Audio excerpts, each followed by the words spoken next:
Hello friends, ఈ వారం విడుదలైన చిన్న సినిమాల్లో మంచి బజ్ క్రియేట్ చేసిన cinema 'Deewana'. Mega producer Allu Arvind కూడా ఈ సినిమాను ప్రత్యేకంగా ప్రశంసించడంతో ప్రేక్షకుల్లో ఆసక్తి మరింత పెరిగింది.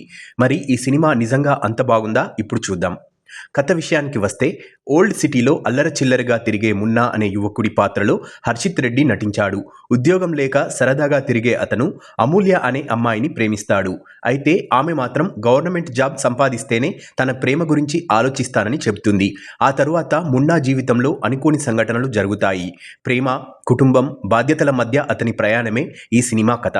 నటీనటుల విషయానికి వస్తే, హర్షిత్ రెడ్డి మున్నా పాత్రలో చాలా సహజంగా నటించాడు. ముఖ్యంగా ఎమోషనల్ సన్నివేశాల్లో తన నటనతో ఆకట్టుకున్నాడు. హీరోయిన్ స్నేహ మణిమేఘలై కూడా తన పాత్రకు పూర్తి న్యాయం చేసింది.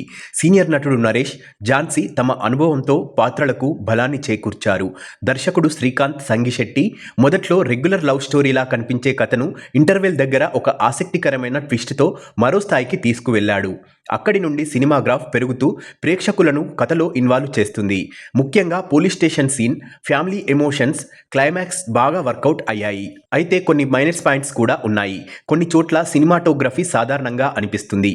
అలాగే బ్యాక్గ్రౌండ్ మ్యూజిక్లో కొన్ని ట్యూన్స్ పాత సినిమాలను గుర్తు చేస్తాయి. ఓవరాల్గా చెప్పాలంటే, దివానా కేవలం లవ్ స్టోరీ మాత్రమే కాదు, ప్రేమ, కుటుంబం, భావోద్వేగాలు అన్నీ కలిసిన ఒక హానెస్ట్ ఎమోషనల్ డ్రామా. ముఖ్యంగా ప్రీ ఇంటర్వెల్ బ్లాక్ క్లైమాక్స్ కోసం ఈ సినిమాను థియేటర్లో చూడొచ్చు. ఈ సినిమాకి నేనిచ్చే రేటింగ్ 3.25/5. ఇలాంటి మూవీ రివ్యూల కోసం మన ఛానల్ని సబ్స్క్రైబ్ చేయండి.